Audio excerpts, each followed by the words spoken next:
요한계시록 14장 1절에서 5절까지 말씀. 또 내가 보니 보라, 어린 양이 시온산에 섰고 그와 함께 14만 4천이 섰는데 그 이마에 어린 양의 이름과 그 아버지의 이름을 쓴 것이 있도다. 내가 하늘에서 나는 소리를 들으니 많은 물소리도 같고 큰 뇌성도 같은데 내게 들리는 소리는 금문고 타는 자들의 그 금문고 타는 것 같더라. 저희가 보좌와 네 생물과 장로들 앞에서 새 노래를 부르니 땅에서 구속함을 얻은 14만 4천인 밖에는 능히 이 노래를 배울 자가 없더라.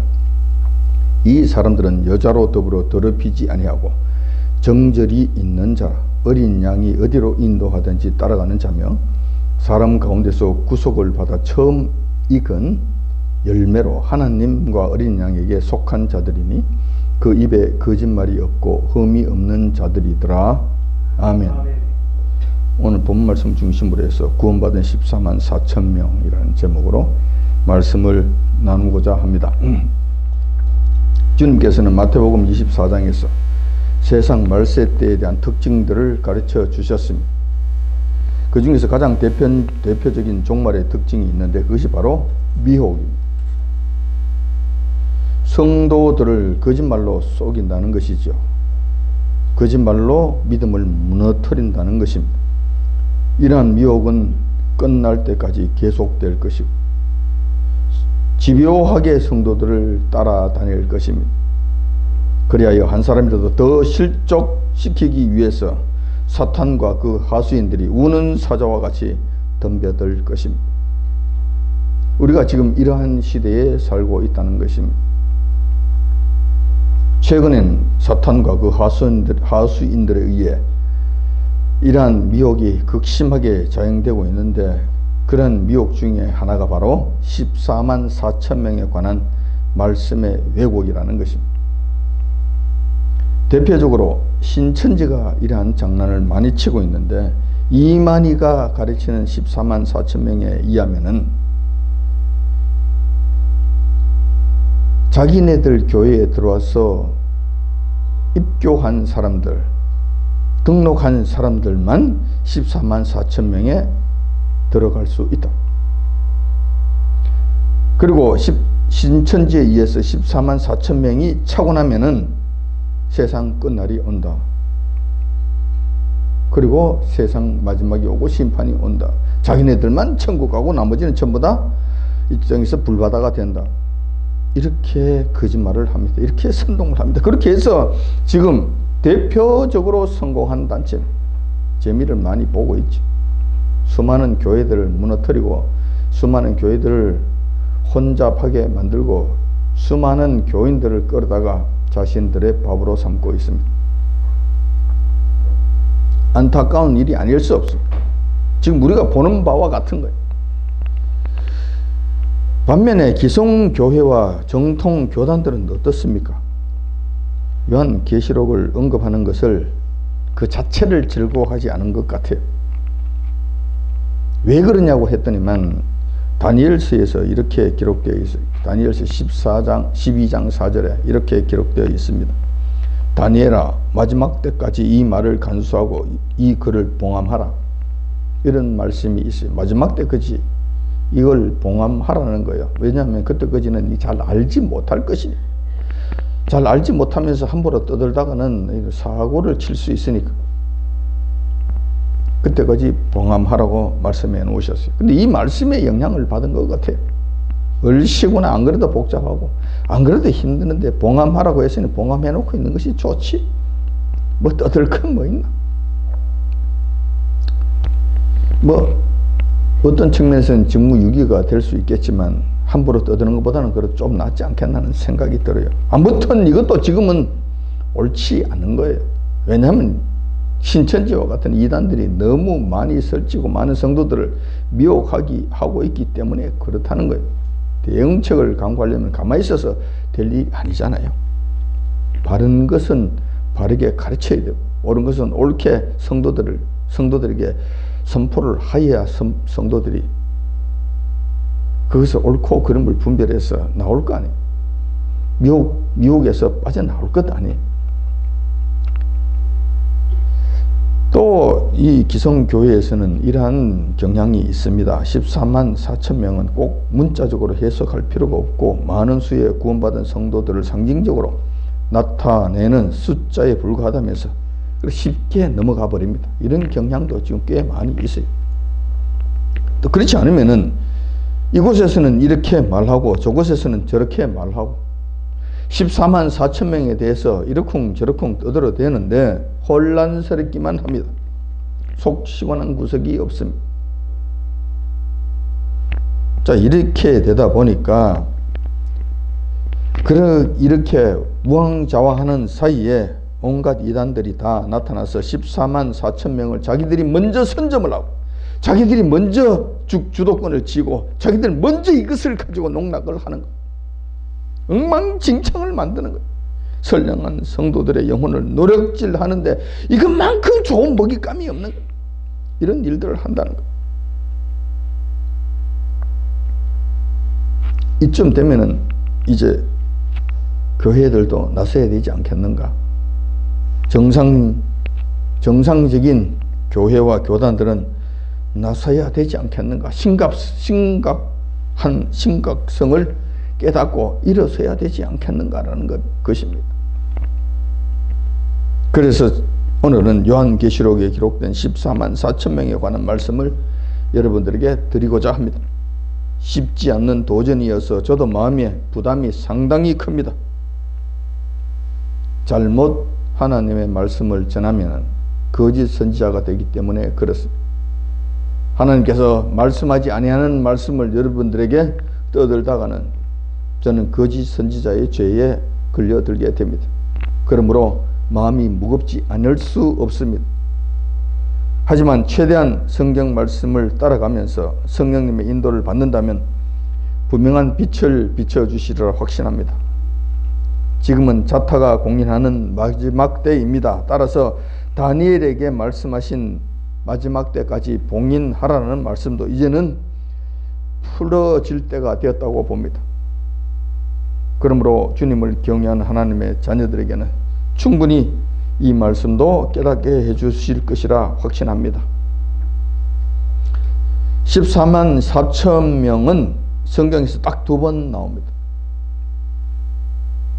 첫 번째는 요한계시록 7장 4절에 나오는데 그 말씀이 이렇게 기록되어 있습니다. 내가 인맞은 자의 수를 들으니 이스라엘 자손의 각 지파 중에서 인맞은 자들이 14만 4천이니 이스라엘 자손 중에서 인맞은 자들이 14만 4천 명이라고 그렇게 기록하고 있습니다. 여기서 14만 4천 명은 여기 본문의 말씀 7장 4절에 분명히 기록되어 있는데 하나님의 종들입니다. 하나님의 종들로서 이마에 하나님의 인을 맞은 자들의 숫자를 나타냅니다. 여기서 조금 미묘한 어감이 있는데 이렇게 해석할 수도 있고 저렇게 해석할 수도 있는 거예요. 하나님의 종들로서 이마에 하나님의 인을 맞은 자들, 그 맞은 자들이 많이 있는데 그 중에서 이스라엘 자손에게 속한 자들만 14만 4천 명이다. 그 외에 일반 세상에 속한 하나님의 종들도 있다. 이렇게 해석할 수가 있어요. 그런데 이렇게 해석하는 것이 맞는지 저렇게 해석하는 것이 맞는지 확실치는 않아요. 아무튼 여기서는 지금 이스라엘 자손의 각 지파마다 2만 2천 명씩 해서 14만 4천 명을 한정시킵니다. 그게 하나님의 인을 맞은 사람, 하나님께로부터 도장을 받은 사람 이야기합니다. 그러니까 이때 당시에는 거짓 선지자 적 그리스도가 나타나서 모든 세상 사람들에게 666표를 받게 하잖아요. 666표를 받으라고 하잖아요. 근데 여기서는 하나님께서는 하나님의 인을 치시는 거예요. 인을 치셔서 그것을 하나님께서 별도로 보관하시고 별도로 관리하시고 별도로 하나님께서 보호하시는 이런 일들을 하시는 것으로 보입니다. 이때 숫자가 14만 4천 명이라는 거예요. 7장 4절에 나오는 14만 4천 명은 나팔 재앙 때 황충이 재앙이 일어나기 바로 직전에 이 일을 하게 하십니다. 그래서 이 황충이 재앙이 나타날 때 하나님께서는 이 입맞은 자들을 황충이 재앙으로부터 보호하게 하십니다. 그것이 9장 4절에 나오는데, 오직 이마에 하나님의 인 맞지 아니한 사람들, 하나님의 인, 이거 참 여러분들이 조심해서 보시기 바랍니다. 14만 4천 명이 하나님의 종들로서 이마에 하나님의 인을 맞은 자들 아닙니까? 근데 여기서도 하나님의 인 맞지 아니한 사람들만 해하라 하시더라. 하나님의 인을 맞은 사람들은 황충이 재앙이 나타났을 때 그를 괴롭히지 못한다는 거예요. 하나님께서 막아주셨다는 것입니다. 자, 이렇게 해서 첫 번째 14만 4천 명에 관한 말씀이 나옵니다. 두 번째가 오늘 본문에 나오는 14만 4천 명입니다. 여기에 나오는 14만 4천 명은 앞에 나왔던 14만 4천 명과 어떤 관계가 있는가? 별개의 사람들인가? 안 그러면 관련이 있는 사람들인가? 자, 여기서 보면은 상당히 관련이 많은 것으로 보여요. 그분들이 이분들인 것 같아요. 왜 그러냐 할 것 같으면은 앞에 14만 4천 명의 특징이 하나님의 인을 맞은 자들이잖아요. 하나님의 인을 맞은 자들. 인을 맞은 자들의 숫자가 14만 4천 명이잖아요. 그런데 오늘 본문에서도 볼 것 같으면은 1절에 기록이 되어 있잖아요. 1절을 자세히 보면은 이렇게 기록되어 있습니다. 또 내가 보니 보라, 어린 양이 시온산에서 그와 함께 14만 4천이 섰는데 그 이마에 앞에서도 말씀하신 그 이마에 하나님의 인을 맞았다고 했는데, 이번에도 이 14만 4천 명들이 어떤 사람들이냐면은 그 이마에 어린 양의 이름과 그 아버지의 이름을 쓴 것이 있도다라고 말씀하시는 거예요. 이마에 뭔가 맞았어요. 이마에 뭐가 새겨진 거예요. 어떤 이마에 도장 같은 것을 박은 거예요. 박았는데 7장에서는 그냥 이것은 하나님의 인이라고만 기록되어 있는데, 오늘 이 14장에 나오는 이 말씀 속에서는 이 인이 글자로 되어 있는데 그 글자가 보이더라는 거예요. 그 글자가 뭐냐면 어린 양의 이름과 그 아버지의 이름이라는 거예요. 그 아버지의 이름. 어린 양의 이름, 다시 말해서 예수님의 이름과 하나님 아버지의 이름이 여기에 적혔더라. 이것이 이마에 찍혀 있더라. 그러므로 첫 번째 14만 4천 명과 이번에 나오는 14만 4천 명은 상당한 관련성이 있는 것으로 보여요.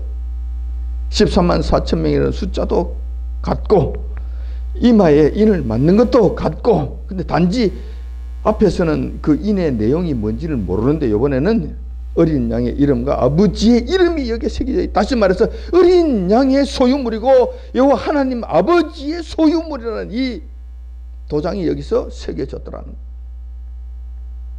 그러므로 상당한 관련이 있는 것으로 보인다는 거예요.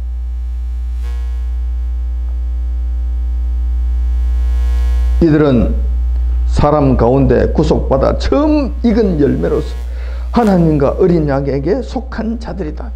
한 번 더 확인시켜 줍니다. 이 도장이 말하는 것과 도장을 풀어서 오늘 이게 또 다시 한번 설명해 주시는데, 4절에 있는 말씀, 4절 하반전에 있는 말씀입니다. 이 사람들은 누구냐 할 것, 14만 4천 명인데 사람 가운데 구속받아서 처음 익은 열매로서 하나님과 어린 양에게 속한 자들이라는 것입니다. 14만 4천 명이 그렇다는 거예요. 앞쪽에서는 7장에서는 이게 이스라엘 각 지파에 속한 14만 4천 명이라고 그랬는데 이거 조금 어려워요. 이거 해석하기가 좀 어려워요. 그런데 여기에 와서는 그 사람들이 지금 하나님 사람 가운데서 구속받아서 처음 익은 열매라는 것. 이들의 특징을 보면 이렇습니다. 하나님의 인을 이마에 맞은 자들이다. 이들은 여자로 더불어서 더럽히지 아니한 자들이다. 4절에 나오는 말씀이잖아요. 이 사람들은 여자로 더불어 더럽히지 아니하고 정절이 있는 자라.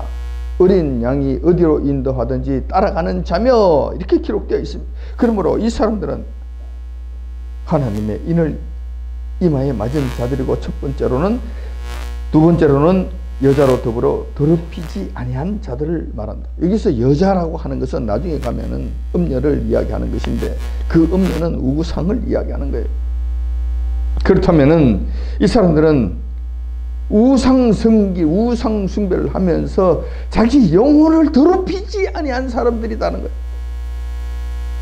여러분, 우상 숭배하면서 우리 주님께 인정받으려고 한다면 이거는 불가능한 이야기. 아예 생각을 버리셔야 돼. 우상 숭배는 조금 전에 우리 유지사님도 기도했지만 나보다 더 사랑하는 것이 있으면 우상 숭배. 어떤 식으로든지 여호와 하나님보다도 더 사랑하는 것이 있으면 우상 숭배에 해당되는 것이다. 이것을 조심하시기 바랍니다. 세 번째로는 정절이 있는 자를 말합니다. 이 정절이 있다라는 것은 믿음에 대한 절개를 지켰다라는 것인데 이건 배도하지 않았다는 의미를 가지고 있습니다. 이 배도하지 않았다는 것은 이 말세 때에 적 그리스도에 의해서 짐승의 표를 받지 않았다는 것을 의미합니다. 짐승의 표를 받는 순간에 우리 배도를 하게 돼요. 정절을 지킬 수가 없어요. 나의 주인이 바뀌는 거예요. 나의 남편이 바뀌는 거예요. 지금까지는 우리 주님을 나의 남편이라고 떠들어대다가 그냥 던져버리고 적 그리스도와 짐승을 나의 남편으로 다시 삼는 거예요. 정절을 버린 사람이 됩니다. 이렇게 하지 않았다는 거예요. 이렇게 된다면 이 사람은 666표를 끝까지 받지 않았을 것이고 이 일로 인해서 그들은 죽임을 당했을지도 모르는 사람들이라는 것입니다. 네 번째, 이 사람들은 처음 익은 열매입니다. 세상 사람들 중에서 처음 익은 열매라는 거예요. 처음 구원받은 자들이라는 이야기예요. 처음 구원이 확정된 자들이라는 이야기입니다. 구원이 확정되려면 심판의 과정을 거쳐야 되잖아요. 우리 주님의 심판의 과정을 거쳐야 그 사람의 구원이 확정이 되는데 이 사람들은 이런 일들로 인해서 아마 처음 익은 열매, 첫 번째로 아마 구원이 확정된 사람들이라는 거예요.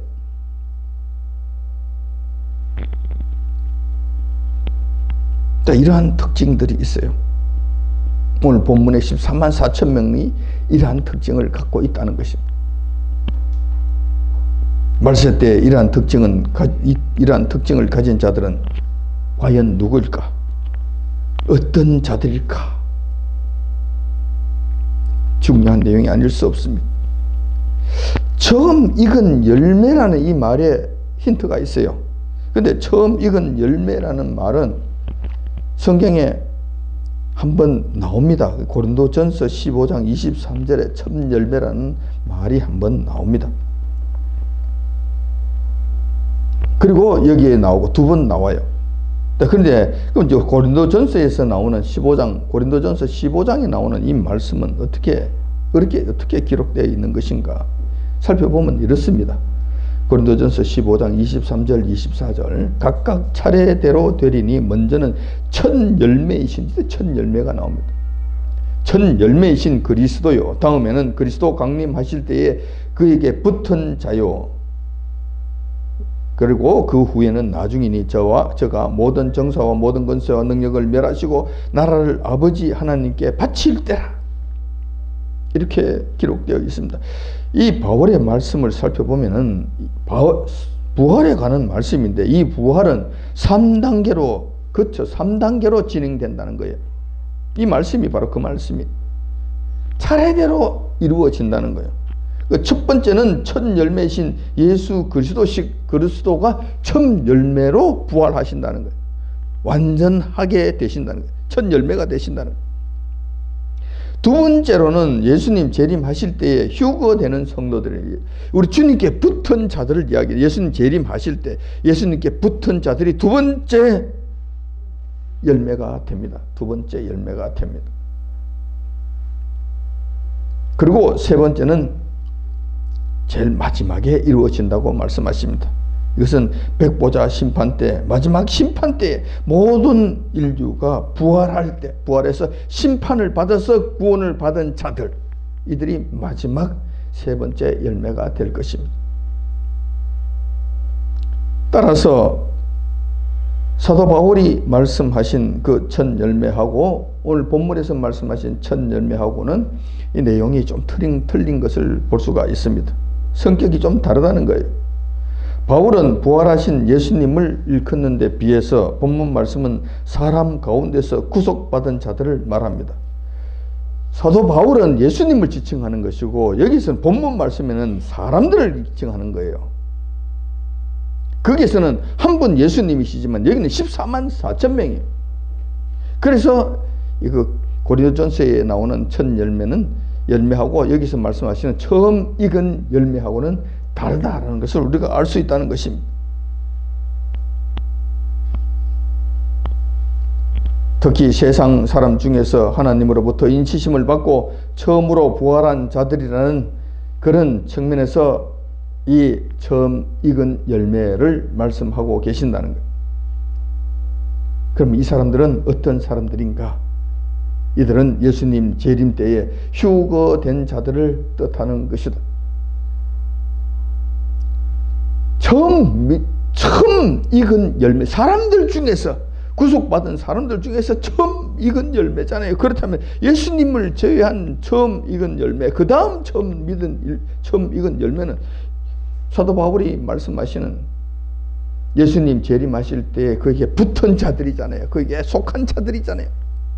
그러면 그때 휴거를 당해서 휴거에 참여한 자들을 의미하는 것이다. 여러분들이 정신을 차리고 들으셔야 됩니다. 좀 어렵습니다.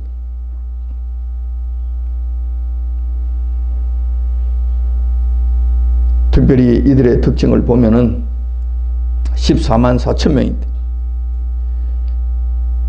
이들의 특징을 보면은 여자로 더불어 더럽히지 아니하는 자들이고 신앙의 절개를 지킨 자들이고 이들은 마지막 나팔인 일곱째 나팔이 불고 난 다음에 나타난 자들입니다. 지금 14장에 나오는 말씀은 앞에서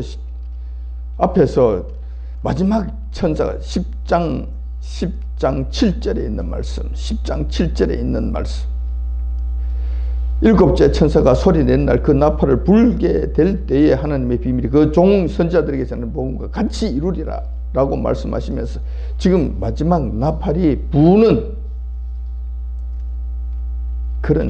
그리고 난 다음에 지금 일어나는 일들입니다. 자, 11장 15절 볼게요. 11장 15절. 11장 15절. 일곱째 천사가 나팔을 불매 하늘에 큰 음성들이 나서 가로되 세상 나라가 우리 주와 그 그리스도의 나라가 되어 그가 세세토록 왕노릇 하시리로다 하니 아멘 하는 거예요. 자, 11장 15절에 아마 일곱째 나팔이 불었습니다. 일곱째 나팔이 불고 난 다음에 지금 나타난 14장에 나오는 말씀입니다. 자, 휴거는 언제 일어나게 됩니까? 고린도전서 15장에 보면 마지막 나팔 불 때에 휴거가 된다고 말씀하셨습니다. 마지막 나팔 때에 우리 주님이 재림하신다고 말씀하셨습니다. 계시록에 보니까 일곱째 나팔이 마지막 나팔입니다. 그 이후에 14만 4천 명이 사람 가운데 구속을 받아 처음 익은 열매로 나타나게 됩니다. 그렇다면 이 사람들 몇 명인가? 14만 4천 명에 불과하다는 것. 14만 4천 명.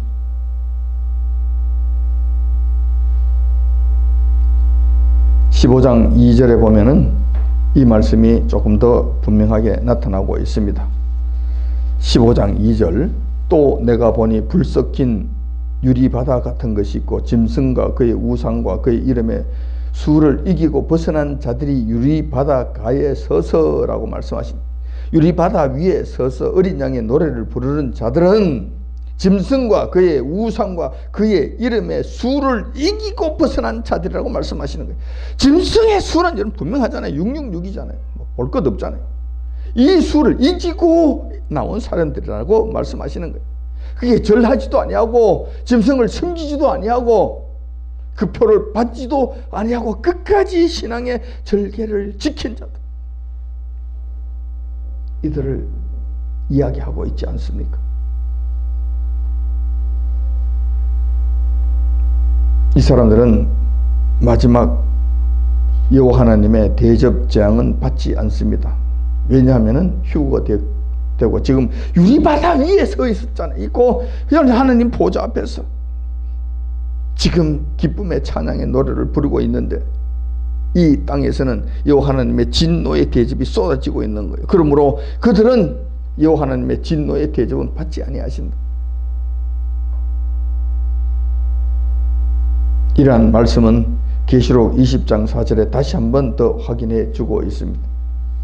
계시록 20장 4절 확실하게 다시 한 번 확인해 주고 있습니다.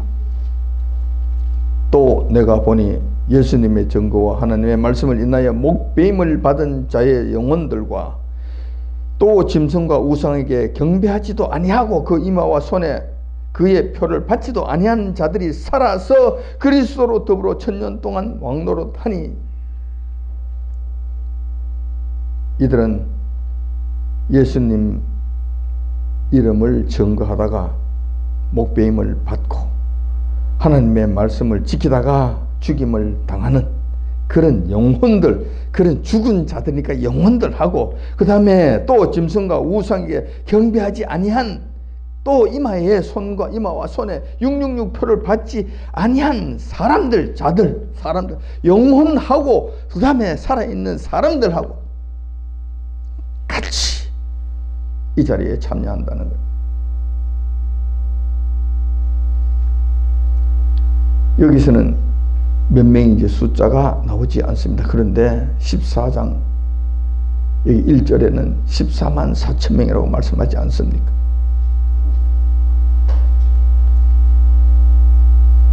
이들은 예수님 재림하실 때에 부활하여 휴거에 참여하는 자들로서 성경에서는 첫째 부활에 참여한 자들이라고 말씀하십니다. 첫째 열매, 처음 익은 열매로서 첫 번째 부활에 참여한 자들이라는 것입니다. 이들은 복이 있는 자라고 말씀하시는데 성경에서 복이 있는 자라고 말씀하시는 것은 세상 사람들이 말하는 그런 복하고는 차원이 틀립니다. 규모가 틀려요. 왜 그러냐 하면은 왜 복이 있다고 말씀하느냐 하면은 하늘에서 여호와 하나님께서 주시는 축복인데 이 축복은 첫 번째, 둘째 사망이 없어요. 다시는 사망이 없는 이 사람들이. 사망은 이제 끝난 거예요. 그러니까 축복이잖아요. 뿐만 아니라 그리스도와 더불어서 천년 동안 왕노릇 하잖아요. 그러니까 이것이 축복 아니에요. 이런 축복을 시시한 축복이 아닙니다. 저와 여러분들은 좀 마음을 좀 크게 가지십시오. 우리 주님께 복을 달려고 할 것 같으면 이러한 복을 구하십시오. 이러한 것을 이 땅에 썩어져 갈 것, 시시한 것 구하지 마시고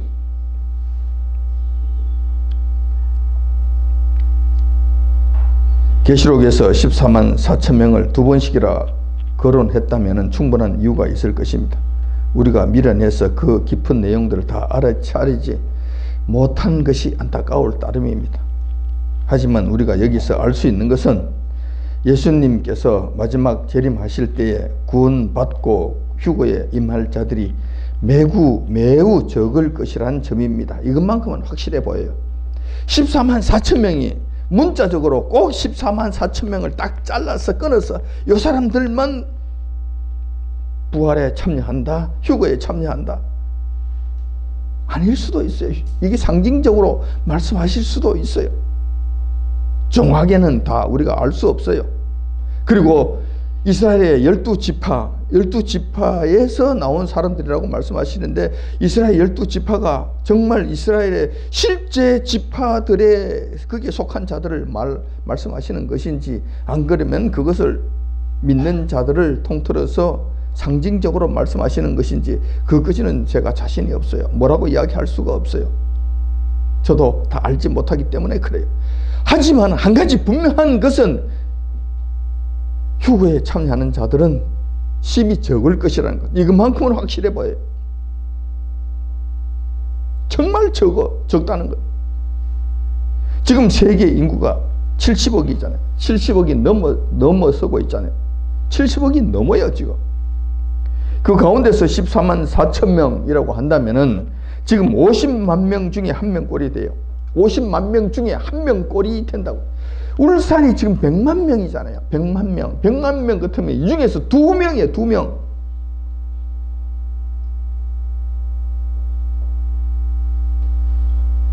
정말 바늘구멍이 아닐 수 없습니다. 그렇다고 해서 울산에서는 딱 2명밖에 휴가하지 못한다. 그건 아니에요. 울산 장로교회가 있는 한 그렇게 적을 수가 없어요. 그럴 수가 없어요. 제가 땡깡을 나서라도 우리 주님께 목숨을 걸고 싸워서라도 티오를 많이 데리고 따가지고 나올 거예요. 울주군에만 밀양하고 울산하고 밀양하고 울산하고 나머지는 모르겠어요. 난 내 책임 아니니까. 근데 아무튼 50만 명 중에 한 사람이 이 자리에 참여한다는 이 엄연한 사실을 잘 기억하셔야 돼요. 정말 14만 4천 명이라는 이 말의 의미 중에는 말 그대로인지는 모르겠지만은 지극히 적은 숫자인 것만은 틀림없어 보인다는 거예요. 주님께서도 말세 때의 신앙 상태에 대해서 상당히 비관적으로 말씀하셨습니다. 그만큼 말세 때 믿음을 지키며 끝까지 가는 것이 쉽지 않다는 것을 말씀해 주시는 것입니다. 누가복음 18장 8절에 말씀해 놓으셨어요. 인자가 올 때에 세상에서 믿음을 보겠느냐. 참되게 믿는 자, 끝까지 믿음을 지키는 자들 볼 수 있겠느냐고 말씀하시는 거예요. 정말 없다는 거예요.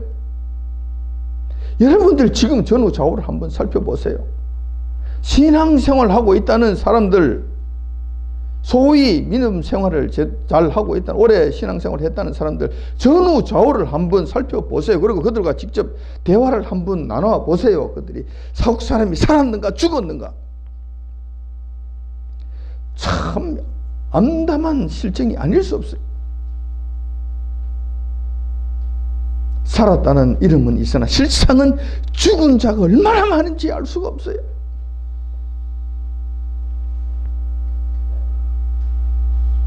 우리 교회는 그러지 말아야 되겠다는 거예요. 그럴 수 없다는 거예요.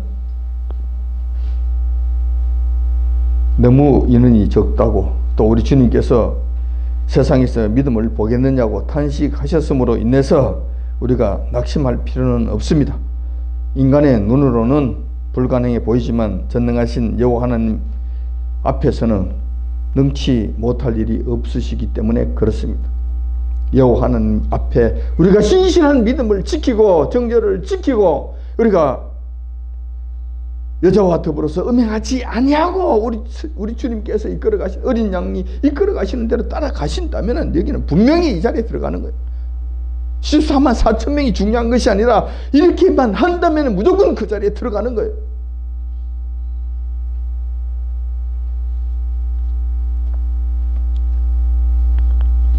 오늘은 14만 4천 명에 관한 성경적 가르침을 한번 살펴보았습니다. 찬찬히 살펴보면은 신천지가 말하는 14만 4천 명, 이건 얼토당토하는 소리라는 것을 알게 되었을 줄 믿습니다.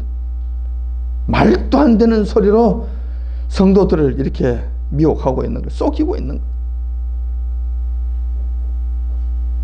하나님께서는 이런 일들이 마지막 때에 있을 줄 알고 엄중하게 경고하셨습니다. 하나님의 말씀을 더하거나 제하여버리면 하나님의 크신 징계가 그 가운데 나타나게 된다고 경고하셨습니다.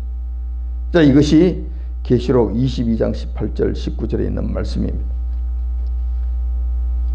만일 누구든지 이것들 외에 더하면 하나님께서 이 책에 기록된 재앙들을 그에게 더하실 터이요. 만일 누구든지 이 책의 예언의 말씀에 제하여 이 말씀에서 제하여 버리면 하나님께서 이 책에 기록된 생명나무와 및 거룩한 성의 참함을 제하여 버리시리라. 무슨 말씀입니까? 이 계시록의 말씀은 너무 중요하기 때문에 함부로 다루지 말라는 거예요. 여기 있는 말씀을 변개하면 너가 지옥 간다는 말씀이, 빼버리면 지옥 간다는 말씀이, 여기 덧붙여도 너는 살아남지 못한다고 말씀하시는 거예요. 신천지는 지금까지 이 말씀으로 인해서 많은 재미를 보았을 것입니다. 지금도 재미를 보고 있는 중이잖아요. 하지만 이 말씀에 의해서, 이 하나님의 징계의 말씀에 의해서 너희들은 생명나무 및 거룩한 성의 참여함을 제하여 버리시리라고 말씀하신 이 말씀에 의해서 그들은 내세에 대한 소망이 막혀버린, 완전히 사라져버리고 멸망만 기다리게 됩니다. 문제는 신천지만 그런 것이 아니라 이 땅에 수많은 교회들이 우후죽순처럼 나타나 소위 계시록을 푼다면서 떠들어대고 있어서 참 답답하지 않을 수 없습니다. 제대로만 하면 누가 뭐라고 하겠습니까? 그런데 제대로 하지를 않는 거예요. 여기서는 이 말하고 저기서는 저 말하고 속 시원한 구석이 없습니다. 어떻게 이 말씀을 해가지고 내가 좀 유명해져 볼까 하는 이런 심상으로 함부로 떠들어대는 것이 아닌가 해서 마음이 착잡해진다는 것입니다. 그렇다면은 진리의 말씀을 바르게 전하지 아니한다면은, 계시록의 말씀도 바르게 그들에게 전하지 아니한다면은 신천지하고 다를 것이 뭐가 있냐는 거예요.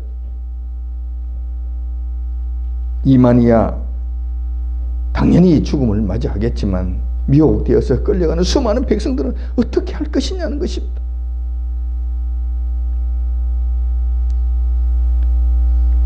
본문의 말씀을 통해서 잘 살펴본 결과 14만 4천 명은 마지막 환란을 통과한 자들로서 하나님의 축복을 받은 자임이 분명해 보입니다.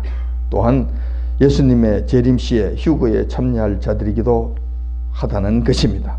정말 적은 숫자지만 여기에 참여하는 자는 영원한 문제까지 해결되는 참된 복을 받은 자임이 확인이 되었습니다. 그럼 우리는 14만 4천 명이라는 이 작은 제한된 숫자에 연연하지 마시기 바랍니다. 제가 우리 주님과 더불어서 단판을 짓겠다고 그러지 않습니까? 그러니까 그건 염려하지 마십시오. 그리고 단지 우리가 해야 될 일에만 열중하시고 그 일만 책임지시기를 바랍니다. 다시 말해서 어린 양 예수님께서 인도하시는 대로 따라가야 하며, 만약에 이리를 따라가면 여러분 죽습니다. 거짓말에 따라가면 여러분들은 필연코 망합니다. 우리 주님께서 인도하시는 대로 따라가십시다. 제가 앞장설 테니까 여러분 뒤로 따라오십시오.